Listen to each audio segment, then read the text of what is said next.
Bueno, ya estamos al aire acá. No.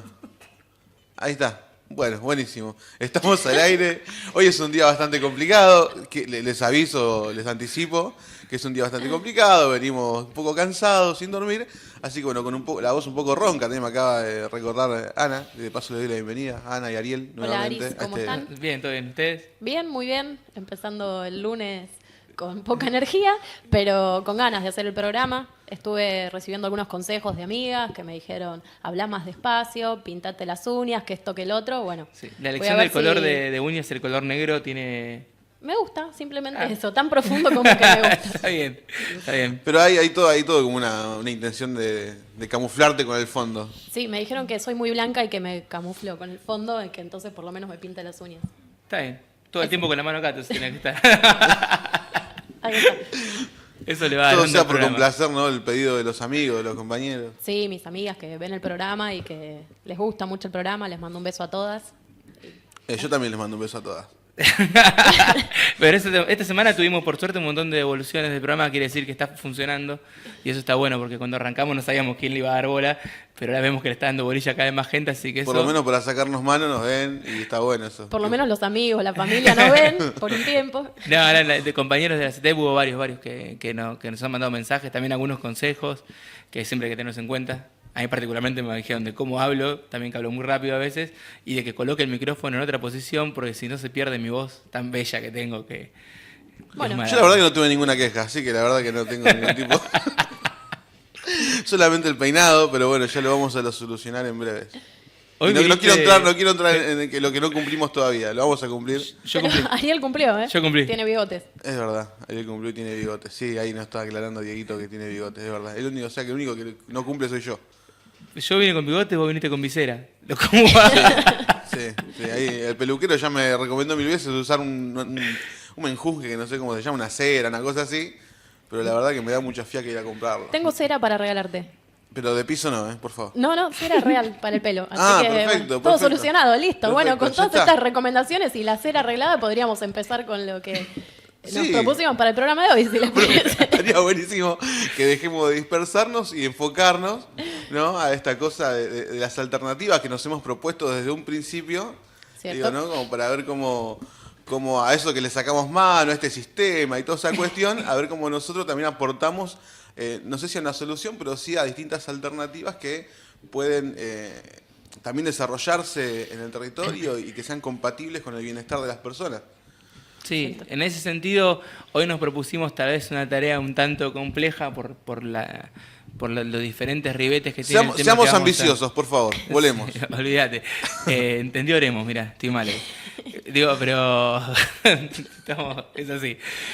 Creo que, no, digo, nos propusimos una tarea ambiciosa en el sentido de hablar e intentar empezar a desandar el camino de lo que significa la reforma agraria. Y digo, tiene una complejidad enorme lo que es la reforma agraria en sí mismo, porque si vos decís, bueno, quiero definir reforma agraria, entonces yo lo primero que te digo, bueno, la tierra es del que la trabaja y te defino reforma agraria de una manera maravillosa, pero digo, eso es una parte muy pequeña de lo complejo que significa la reforma agraria en sí misma. De hecho, no hay una definición única de la reforma agraria, lo cual sería el primer error. Digo, pensar en la reforma agraria y no en las reformas agrarias que se necesitan en nuestra América sería un grave error, y parte de ese error tiene que ver tal vez con la cultura dominante, con cierta academia tanto de derecha como de izquierda, en los que plantean la problemática de la tierra como una cuestión única. Hay algunas cuestiones que sí son unívocas en toda América, que tienen que ver con la concentración de la propiedad. Digo, el 1% de los habitantes de América Latina poseen el 37% de la tierra, lo cual es una locura. Digo, no hay posibilidad de no pensar en la concentración, pero sí existe también, digo, una idea de lo que es la reforma agraria, que es tal vez la que nosotros abrevamos. Digo, que si bien se basa en el concepto de que la tierra es del que la trabaja, tiene que ver con que reforma agraria significa el fin de los latifundios, en primer lugar, significa que la tierra es del que la trabaja y significa, por sobre todas las cosas, comprender las particularidades de cada uno de los sectores que están trabajando la tierra. Y entender esto tiene que ver, por ejemplo, con experiencias históricas que existieron. Hubo en América, digo, dos grandes reformas agrarias que tres grandes reformas agrarias que fueron efectivas y las tres fueron un signo totalmente distinto y está bueno esto plantearlo y muy brevemente para entender la complejidad. La reforma agraria que surge en México en la Revolución en 1910 en adelante tuvo un signo que fue la tierra del que la trabaja se expropiaron tierras, se hizo de una manera yo creo que la adecuada para el momento, se respetó las diferentes cosmogonías de las comunidades indígenas mexicanas, que en ese momento eran muchísimo más que ahora, y se respetó la concentración demográfica de estas comunidades.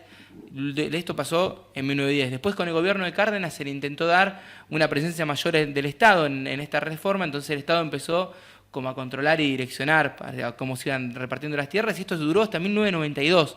La reforma, que ahí viene otra cuestión, ¿la reforma agraria se hace? No, las reformas agrarias son procesos que duran durante muchísimo tiempo. Duró hasta 1992 cuando dijeron, bueno, modifiquemos el artículo de la Constitución, se terminó la reforma agraria, muchachos, no se puede seguir poniendo límite a la compra de tierras, no se puede seguir repartiendo, y lo que pasó fue una contrarreforma en donde en México se retrocedió muchísimos años en un breve lapso. Para 1999 ya se había retrocedido casi a la situación que había en México en 1930, una locura, pero bueno, son las cosas que suceden.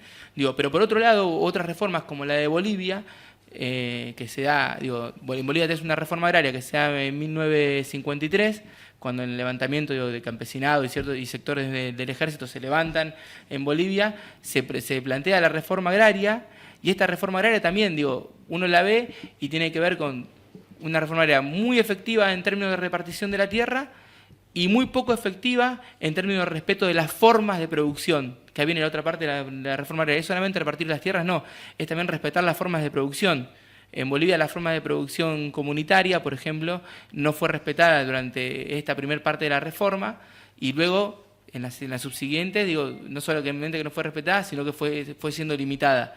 Después con el gobierno de Evo hubo un reintento de llevar de nuevo adelante esta reforma, pero tampoco se pudo avanzar demasiado, por varios motivos. Uno de los motivos es que el extractivismo en América Latina pone los ojos del Estado más en eso que en la producción agrícola.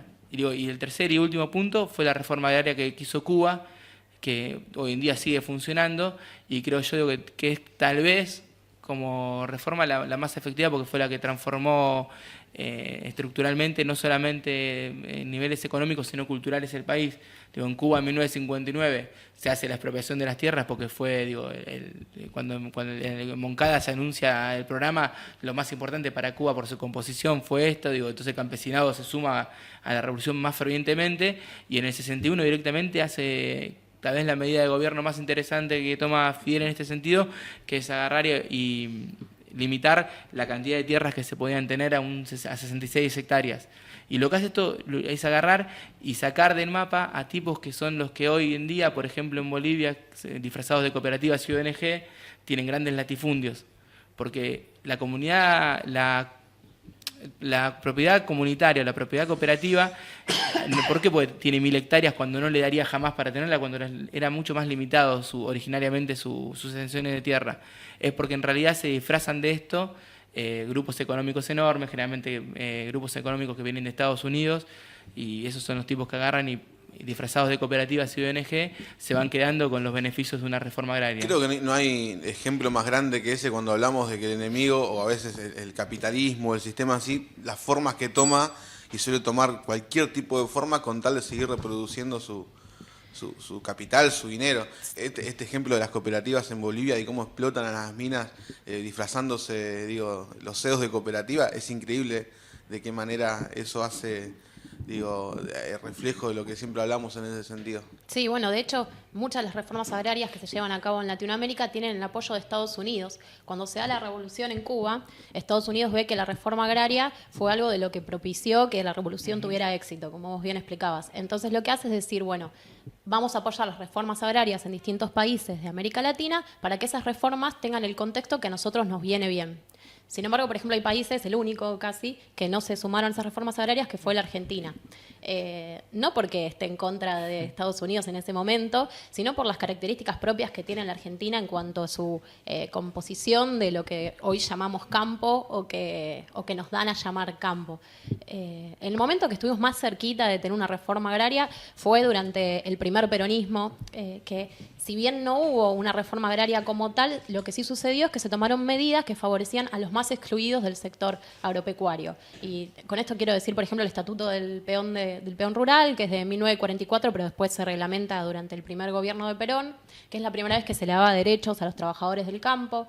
Después también hubo algunas expropiaciones. Entre 1946 y 1948 se expropiaron 400.000 hectáreas.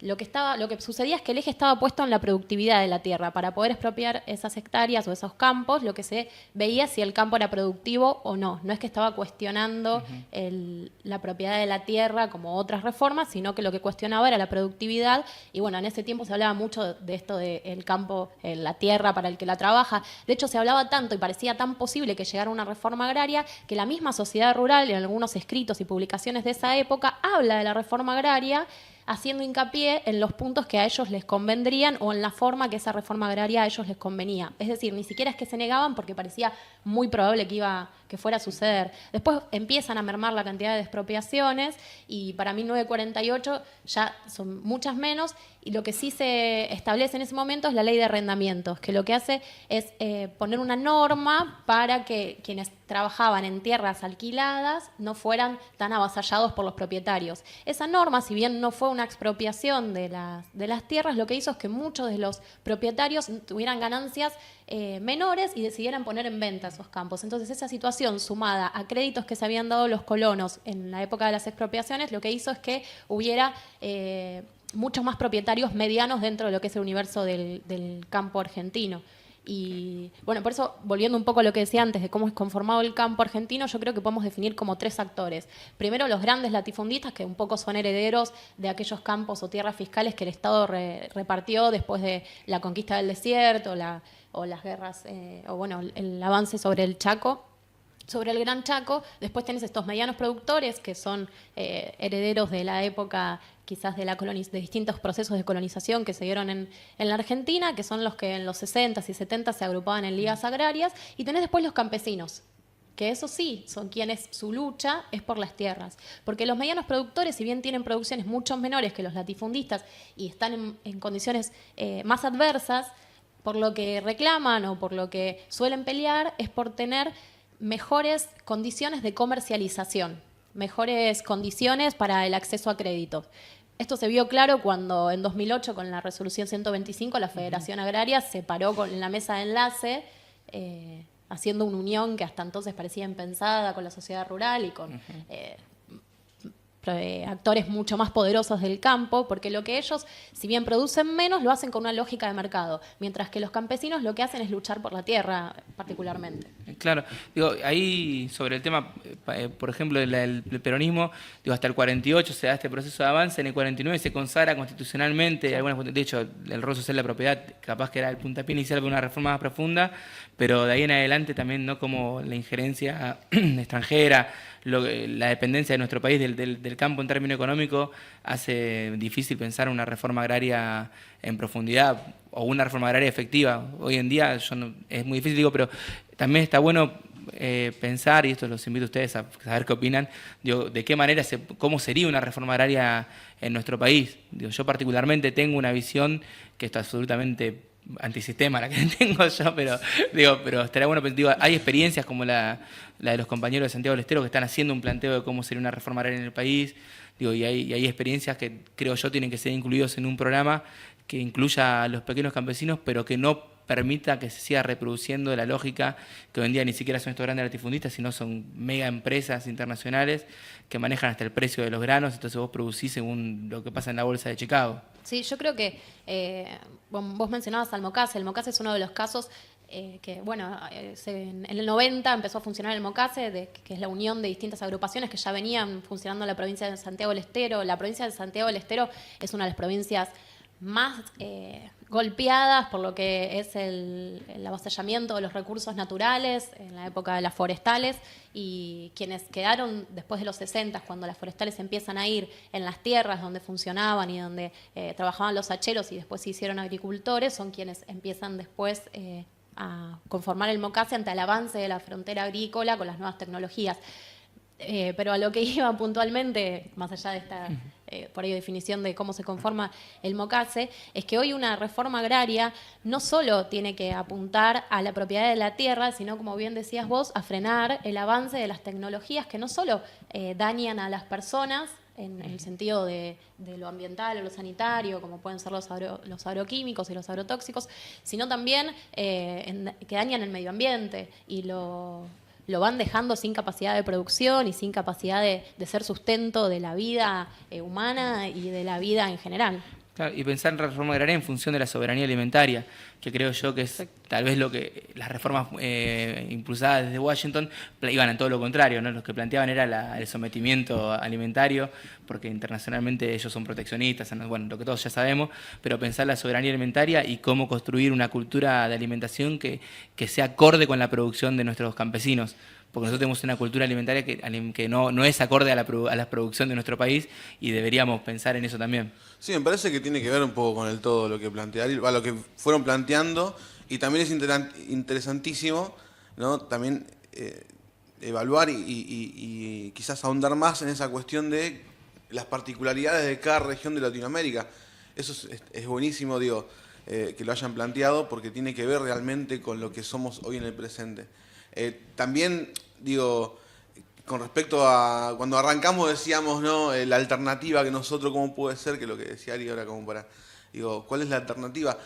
Me parece a mí también que el trasfondo de todo esto tiene que ver con algo más profundo, porque Ana por ahí planteaba, ¿no? El tema de que hay gente que está pensando en cómo hacer muchos más millones y millones de dólares a cierta altura del año. Están los compañeros, digo, los campesinos que están viendo cómo hacen para seguir manteniendo su campo sin que los hijos agarren un cáncer por los agrotóxicos que tiran los campos más grandes de al lado. O sea, las luchas son muy desparejas, pero el trasfondo para mí de todo esto tiene que ver con cómo está concebido en los negocios. Digo, quizá en un punto nadie se paró a pensar para qué realmente alguien cosecha o siembra, y luego cosecha lo que está haciendo, ¿no? O sea, están los compañeros que están luchando para seguir subsistiendo, y están los otros que no les interesa para nada, o sea, esas condiciones. Quizás hace falta una concientización. En la Argentina, el 90% de la población es urbana, es decir, hay un 10% de población rural.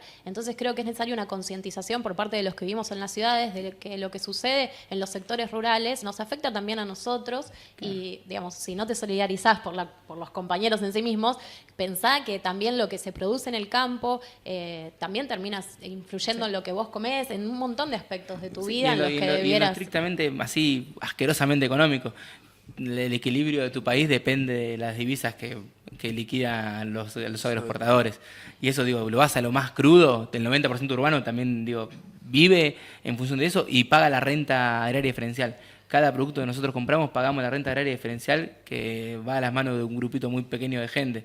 Lo que pasa es que ese es un laburo grande de conciencia, y igual yo apelo a la solidaridad siempre. Sí, también hay que tener en cuenta que desde los grandes medios lo que se nos representa como campo, los suplementos campo, rural, de Clarín y La Nación, siempre nos muestran un campo de soja verde con un tractor enorme, y lo que empieza a suceder es que es un campo cada vez con menos personas, pero hay una realidad que se nos oculta, es que, por ejemplo, el MOCASE agrupa 9.000 familias campesinas, y se habla más o menos de 20.000 familias campesinas e indígenas agrupadas en el movimiento campesino indígena. Es decir, es un colectivo grande de personas que viven de la tierra y que son las que aportan diversidad y son las que están haciendo la lucha junto a otras agrupaciones ambientales y varios pueblos del interior para enfrentar el desastre ambiental que están haciendo las grandes extensiones de campos fumigados.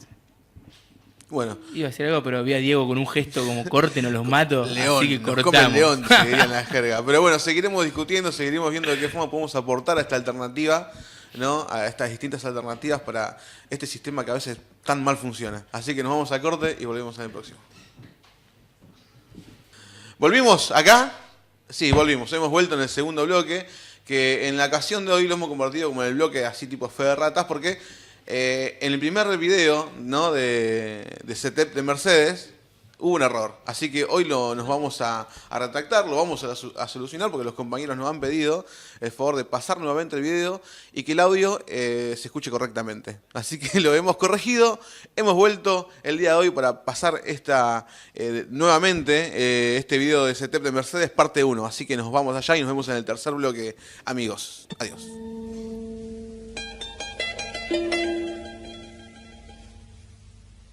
Bueno, mi nombre es Aldana, soy responsable del movimiento Evita en la ciudad de Mercedes, provincia de Buenos Aires. Bueno, el lugar de la CETEP, el lugar físico donde hoy funciona la CETEP, se logró gracias a unas medidas de lucha que hemos realizado el año pasado, el 18 de diciembre del 2016, justo cuando se estaba haciendo el debate por la promulgación y la sanción de la Ley de Emergencias Sociales. Compañeros que nos siguieron en esta locura, ¿no? Nosotros planteamos, somos los locos que rompemos con todas las estructuras para poder llegar a que los compañeros crezcan. En realidad, el objetivo del edificio es que los compañeros que están entre Argentina Trabaja y el Salario Social Complementario puedan tener su lugar para el desarrollo de sus actividades en diferentes unidades productivas.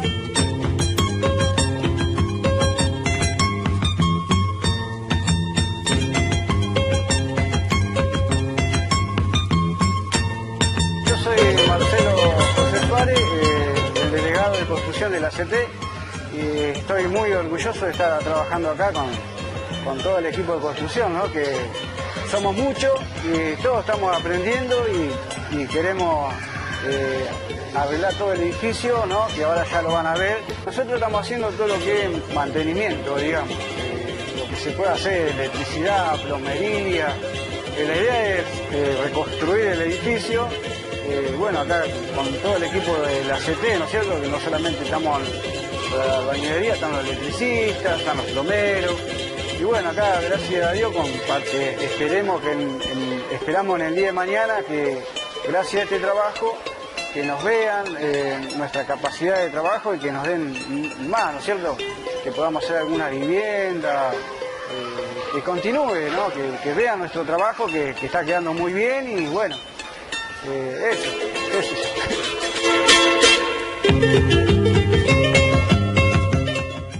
Y nosotros estamos realizando lo que es ahora construcción, porque las mujeres hoy en día también necesitamos construir, no solo los hombres lo pueden hacer, sino nosotros también estamos utilizándonos solas.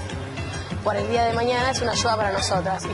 Estamos por pintar, estamos haciendo curso de electricidad, plomería. Me gusta aprender estas cosas, por más que uno diga tiene que ser ama de casa la mujer, no, a mí me gusta aprender estas cosas. Siempre me gustó la construcción, mi papá es albañil y yo lo ayudo en varias cosas, entonces decidí más que nada ser líder de las chicas porque para que ellas también aprendan, porque yo sé varias cosas. Bueno, nosotros arrancamos hace 5 meses con un grupo de 5 o 6 compañeros que decidimos crear el núcleo de carpintería y gestionamos conseguir la madera, porque reciclamos de una fábrica que está por acá cerca, que nos regala la madera. Entonces nosotros, cuando llega la madera, desarmamos, sacamos clavos, todo, y ahí se empieza a crear los pedidos.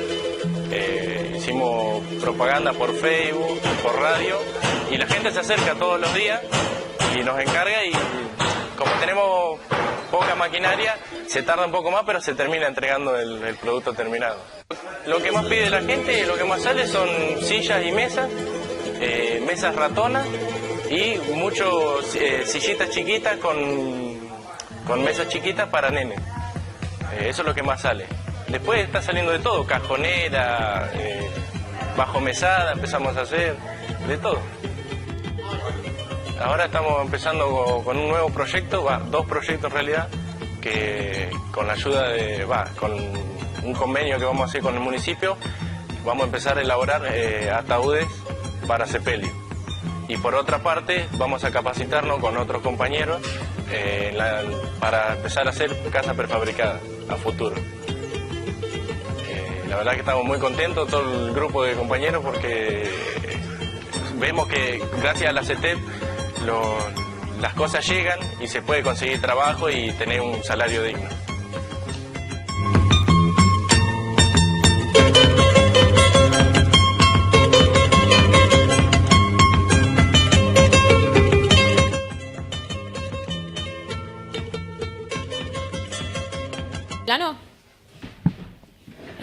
hola. Volvemos acá en Tierra, Techo y Trabajo.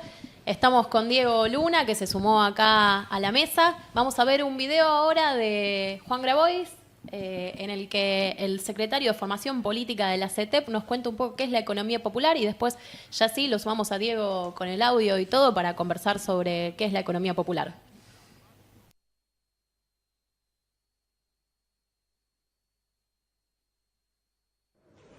Bueno, economía popular, como la palabra economía viene del griego, ¿no? Eco es casa, nomia podríamos decir que es administración. La economía popular es cómo los sectores populares administran su casa común, los recursos que esta cultura del descarte que vivimos en América Latina y en todo el mundo, que es producto de un sistema que pone al dinero en el centro y descarta a los frágiles, a los trabajadores, a la mujer, al hombre, a la naturaleza. Bueno, cómo con esos recursos que quedan al alcance de los sectores excluidos se va construyendo desde la resistencia individual al hambre, a la miseria, se va construyendo unidades productivas para la vida, ¿no? Economía popular abarca actividades de subsistencia que van desde el reciclado de residuos reciclables, en la calle, en los basurales, en las plantas de tratamiento, la agricultura familiar y campesina, la horticultura, las distintas modalidades de trabajo cooperativo, desde las fábricas recuperadas, que en general son empresas que el capital descartó, pero descartó de una manera ilegal, digamos, sin pagar las indemnizaciones a los trabajadores. Entonces los trabajadores en la Argentina recuperaron más de 300 fábricas para sostener los puestos de trabajo.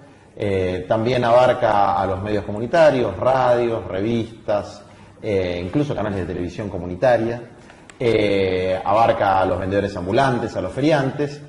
Y nosotros hablamos de economía popular, no nos gusta tanto la idea de la economía social y solidaria porque tiende un poco a embellecer y a idealizar una situación que es producto de la exclusión del sistema capitalista. No es que nuestros compañeros y compañeras, sobre todo en la Argentina, que tiene una cultura de organización y de movimiento obrero, donde el convenio colectivo de trabajo se respeta, el salario mínimo se respeta, los trabajadores tienen cobertura de salud y en general, comparativamente con la región, salarios altos, no es que los compañeros han elegido, han optado por insertarse en cooperativas o en unidades productivas populares, sino que se inventaron su propio trabajo al quedar descartados del mercado laboral formal.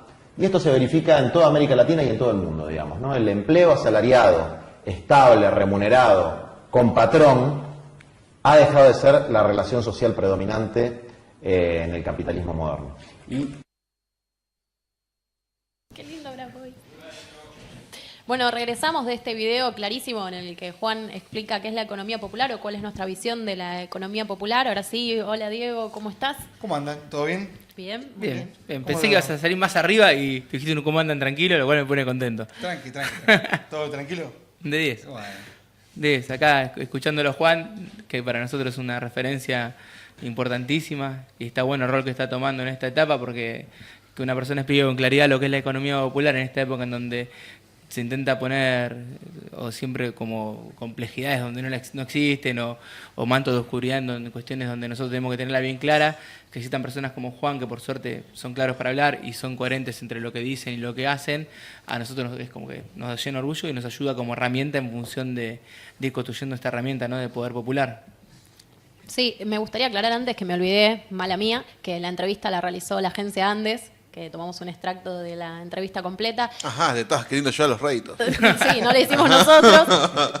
Ojalá en algún momento pueda venir Juan acá a charlar con nosotros o ir nosotros a entrevistarlo, pero en este caso era una entrevista de la agencia Andes y a mí me gustaría destacar que una de las cuestiones que remarca Juan en el video es que el capitalismo, como venimos hablando, excluye a estos trabajadores, también los descarta, y que también hay un descarte de cuestiones como la naturaleza, que es también un tema del que venimos hablando muchísimo, y que es la economía popular quizás la que tiene un rol preponderante en hacer un cuidado de lo que nosotros llamamos madre tierra, por las lógicas de consumo y por las lógicas de producción distintas a las que el capitalismo impone. Sí, yo me acuerdo de cuando estuvo el Papa Francisco en Bolivia que hablaba, ¿no?, esta cosa de la cultura del descarte que tiene el capitalismo, haciendo referencia a la cuestión del descarte no solamente del descarte material, sino también del descarte en términos humanos. Y esta cultura del descarte basada en el consumismo tal vez es la contraposición de la economía popular. Digo, como veíamos en el video, existen formas no solamente de organización, sino formas de reproducción social que tienen que ver con la producción alternativa, con la organización social en términos de cooperativismo, comunitaria, que tienen que ver con inventar el propio trabajo y no depender del trabajo que ya viene en el paquete que te impone el sistema. Y esta lógica también te genera una nueva forma de vos relacionarte con la naturaleza y con el producto, que no está basada en el consumismo, no está basada en esa necesidad de consumir cuestiones que no son necesarias, que son tal vez el gran triunfo, ¿no?, del capitalismo. El gran triunfo del capitalismo tiene una ideología, que es el consumismo, que está en todos lados. Vos ves, digo, en cualquier lugar, necesidades que no son reales, porque no son necesidades que en función de la necesidad de reproducción de nuestra vida, sino que son necesidades en función de algo que hoy en día uno no podría tal vez poner en palabras simplemente, pero que tiene que ver con el deseo de ser parte. Los excluidos del sistema, aún siendo excluidos por este mismo sistema y por esta misma lógica, tienen esa necesidad, digo, de la necesidad de tener tal marca de zapatillas, por ejemplo, la necesidad de consumir cierto tipo de cosas. Sí, siguen existiendo esas necesidades, porque el gran triunfo del consumismo es ese, digo, pensar la economía popular en su manera más amplia, digo, no solamente como forma de producción, sino también como forma de relación social, nos ayuda a ver esto, que existen otras formas incluso de relacionarte con el producto y con qué consumís. Digo, si uno piensa consumir en función de vivir de otra manera su relación con la madre tierra, su relación con el producto, respetando al producto, sabiendo de dónde salió y sabiendo dónde vuelve nuevamente, se genera una nueva forma de relación social que tiene tal vez como principal objetivo una nueva forma de vida. Sí, como bien mencionabas, es otra forma de relacionarse, otra forma de construir comunidad y bueno, justamente este fin de semana hubo una apertura de una nueva sede de la CETEP en Zona Norte, ¿no, Diego? Sí, hubo una apertura de la CETEP, acá de una sede en Zona Norte, que tuve la oportunidad de participar, de estar presente ahí. Antes de meterme con eso, quería agregar por ahí una cierta cuestión, tomando las palabras del compañero Juan Grabois, ¿no?, que el tema del rol, de la importancia del rol de lo que es el sindicato, el gremio de la CETEP, que viene a representar a los que no tienen derechos, o los que nunca tuvieron derechos, por así decirlo, ¿no?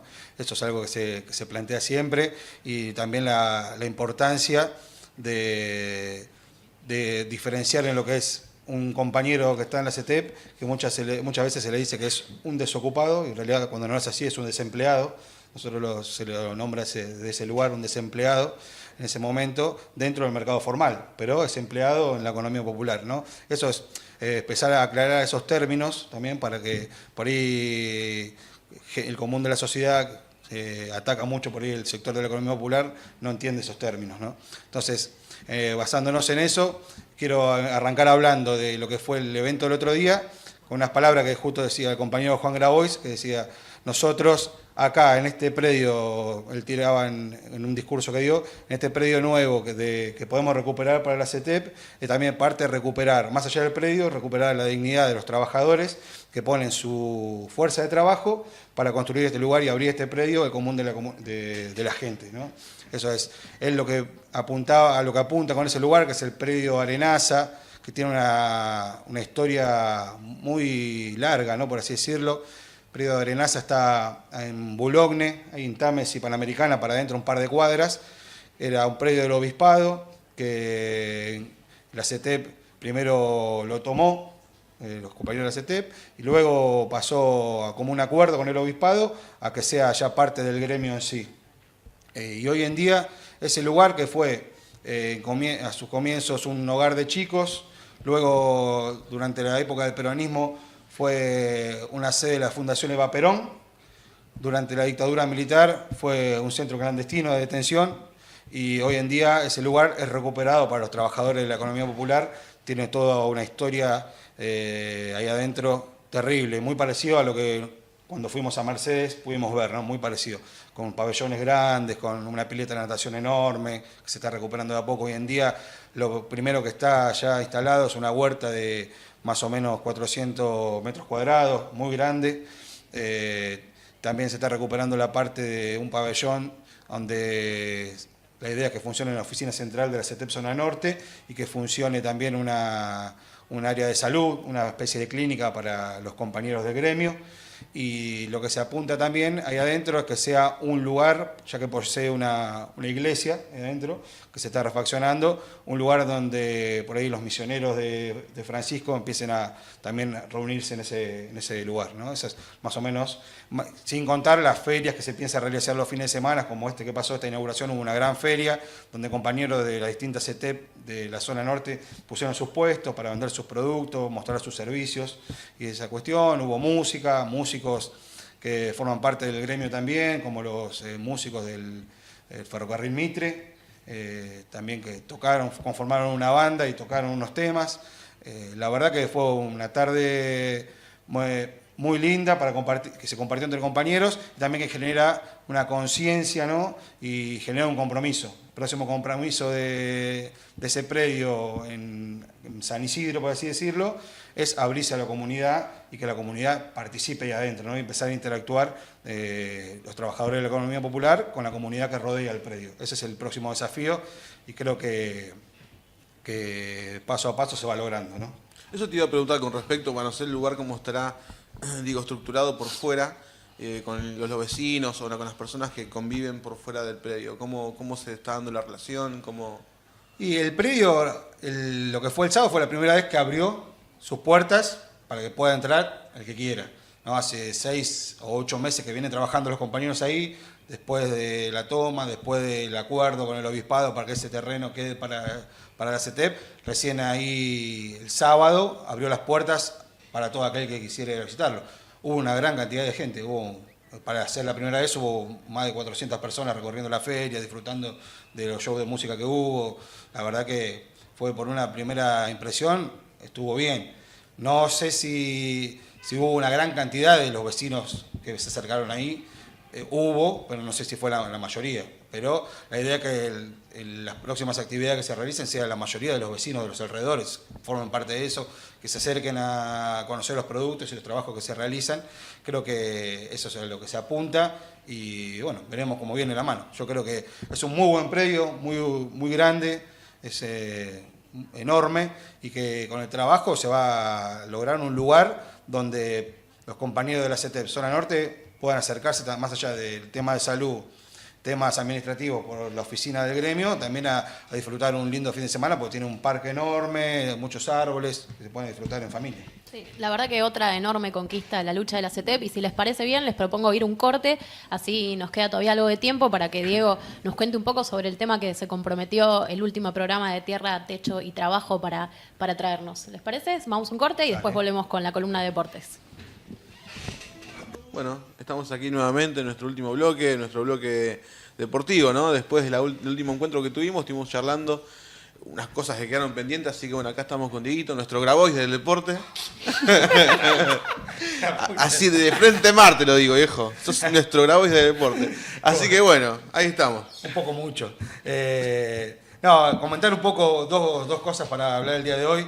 Primero contar que el torneo Unión de Ligas Bonaerense, que está disputando el club Malvinas CETEP, ya se accedió a la semifinal. Malvinas ganó 2-1 el jueves pasado, el partido local, la revancha contra Villa Belgrano de Junín. Se impuso 2-1 con goles de Reynoso y Rajido, dos pibes que andan muy bien. Y bueno, el global terminó 7-3, se accedió a las semifinales. Ahora se espera al ganador de Matienzo de Bedia y Paraná de San Nicolás para disputar esa semifinal. Si Malvinas ya gana esa semifinal, ya va a ser parte del torneo federal C 2018. Ya llegando a la final únicamente. Sí, ya llegando a la final. Y si gana la final, si sale campeón del torneo Unión de Ligas, ya obtiene un lugar para la próxima Copa Argentina. Así que está a 2 instancias de llegar a la Copa Argentina, el Club Malvinas CETEP. Ojalá que el rival sea de San Nicolás y no hay que viajar tanto. Más cerca, claro. Sí. Más cerca. ¿Vería dónde queda? 400 kilómetros. Casi para el lado de Mar del Plata, ¿no? No sé dónde queda, sé que son 400 kilómetros porque lo busqué el otro día para ver si hay aquí. En ese caso, bueno, aceptamos donaciones, ¿no? Para el combustible, están todos avisados. Así. Sí. Pero bueno, está algo que charlábamos cuando en la primera emisión de Tierra, Techo y Trabajo, la posibilidad de llegar a la Copa Argentina se está muy cerca ahora. Dos partidos, en realidad 4 partidos, pues son ida y vuelta, 4 partidos de la Copa Argentina. Algo que para Malvinas quizás hace un tiempo era impensado, hoy está ahí nomás de acceder, ¿no? En lo que es las preliminares. Primero se eliminan, la Copa Argentina se eliminan primero los equipos del interior, después recién se suman a los equipos metropolitanos de la Primera A, del Nacional B y de Primera B. Eso por un lado. Por el otro lado, contar un poco el tema de las sociedades anónimas en el fútbol, tema que habíamos comentado algo el programa anterior. En esta vez, bueno, desarrollar un poco más, contar un poco de cómo llegan las sociedades anónimas al fútbol. Esto se da a fines de los 80 y principios de los 90 en Europa y a comienzo de la era del 2000 en Asia. Las sociedades anónimas son una sociedad de responsabilidad limitada, esos que participan dentro del fútbol y tienen un carácter obviamente mercantil, ¿no? El tema de mercantilizar el deporte, que lo comentamos y vos creo que el programa anterior Ari también decía, ¿no? Cómo se mercantiliza todo. Los titulares participan en esa sociedad anónima deportiva, así se llama SAT, Sociedad Anónima Deportiva, participan en virtud al capital que aporten, ¿no? Y en virtud del capital que aporten van a tener acciones más pequeñas o porcentaje mayor, ¿no? Funciona como una empresa, prácticamente. O sea que como una empresa. Si yo me gano 15, pongo plata ahí... Sos parte accionista, ponele, del Real Madrid. Andá a comprar una boleta, ya. Sí, eso es lo que pasa, ¿no? Y ustedes no sé si recuerdan, en España fue uno de los países que se comienza con esta SAT, ¿no? Con las sociedades anónimas deportivas. Con la excusa de que los clubes ya daban pérdida, que no daban rentabilidad. Ahí en el 1992 se empieza a implementar esta cuestión y algo para destacar es que cuando en 1992 empiezan con las sociedades anónimas deportivas en España, la deuda de los clubes a final de ese año era de 172 millones de euros. Hoy en día, ¿en cuánto creen que está la deuda de esos clubes? Mucho más. No 7.000 millones de euros. Sí. ¿No? De 172, las sociedades anónimas, lejos de mejorar el tema, lo empeoraron. Sí, se fueron a la deuda a 7.000 millones de euros. Es una excusa que suena bastante conocida, ¿no? Lo que no es un privado, una empresa, funciona a déficit y finalmente cuando las empresas toman el control, ya sea de un club o de parte del Estado, el déficit no se va, sino que se canaliza hacia otro lugar. Tal cual. Y algo que tienen, un punto importante que tienen las sociedades anónimas deportivas, es que solamente pueden conformar llevar adelante un club mientras los deportes sean profesionales. Chau deporte amateur, ¿no? Esa es una de las pautas que tiene. Los deportes tienen que ser profesionales y quién va a marcar qué son los deportes profesionales es la misma ley que se implemente, ¿no? La misma ley va a decir, este deporte profesional, este no, este sí, este no. Sí, hoy en la Argentina igualmente, digo, más allá de que no son sociedades anónimas los clubes, pasan algunas de estas cuestiones. De hecho, deportes que no son parte del Comité Olímpico, por ejemplo, no se hacen. Las formas de deportes que son del Comité Olímpico, karate, por ejemplo. Se hace karate olímpico ahora que se admitió y se dejó de hacer el karate tradicional. Digo, y yo te hago una pregunta, digo, ¿a qué distancia están hoy? Porque hoy en día los clubes, si bien no son sociedades anónimas en Argentina, digo, los grandes clubes basan su poder y su efectividad en las ligas que disputan a partir del dinero que poseen, y muchas veces el dinero tiene que ver con negociaciones privadas, digo, publicidad, sponsoreo y demás. Digo, ¿a qué distancia está de que pase esto y en qué cambiaría, digo, por ejemplo, Boca Juniors? Si hoy se transforma en sociedad anónima, ¿no dejaría de ser Angelici el presidente o son los mismos tipos? Porque en España pasó algo medio parecido, que los que se quedaron con los clubes eran los mismos que estaban antes. No hay que transformar su estructuración en función de licuar la deuda con el Estado. De hecho, un ejemplo claro de eso que vos preguntás, Ari, pasa en Chile. En Chile, en el año 2000, los clubes se convierten en sociedades anónimas deportivas. Y lo que ocurre ahí es que presidentes de clubes, que eran empresarios, no son la cara visible, viene otra persona, pero atrás siguen estando. Esos empresarios, junto con políticos, con empresarios extranjeros, empiezan a ser parte de estas sociedades anónimas del fútbol chileno, que hoy en día llevó a la quiebra de clubes históricos de Chile, como el Santiago Wanderers, que fue uno de los clubes fundadores del fútbol chileno, ¿no? En la Argentina te puedo decir, mira, que hay una ley que Macri la propuso en el año 2000, ¿no? Ya cuando hace 5 años que era presidente de Boca, así que pensemos dónde viene esto, ¿no? En el 95 gana como presidente de Boca, 5 años después Macri presenta la ley de SAT, de Sociedades Anónimas Deportivas en Argentina, y perdió la votación en la AFA 38-1, la perdió en ese momento, ¿no? Después, otra cosa importante es que esta ley, también después una ley parecida, se vota en el año 2003, en el Senado ya, en otro gobierno ya, un nuevo gobierno, en el 2003 se vota una ley similar a la que impulsaba Macri en el año 2000 y no se aprueba, se aprueba en el Senado y queda cajoneada la discusión para diputados. Esto es algo que se quiere reflotar ahora, reflotar esa ley que estaba cajoneada, ¿no? ¿En qué se basa la ley argentina que impulsaba Macri con el acompañamiento de Angelis y de algunos que otros más? Es reformar los artículos del 33 al 45 del Código Civil y Comercial. Eso es algo que apunta a cambiar. Y que lo que marca eso es que una sociedad, una asociación civil, un ente sin fines de lucros que esté dando pérdida o que su balance vaya a la quiebra, puede acceder a esa ley, esa nueva ley que se pretende impulsar, y generar un financiamiento con un gerenciamiento, ¿no? Valga la redundancia, financiar su deuda a través de un gerenciamiento. Entonces, ahí es donde empiezan a entrar las sociedades anónimas, el deporte, es la intención que tiene Macri. Yo hubo un antecedente de esto también, que es la ley 25.284, que era lo de los fideicomisos deportivos. ¿Se acuerdan que Racing tuvo un fideicomiso, Ferro tuvo un fideicomiso?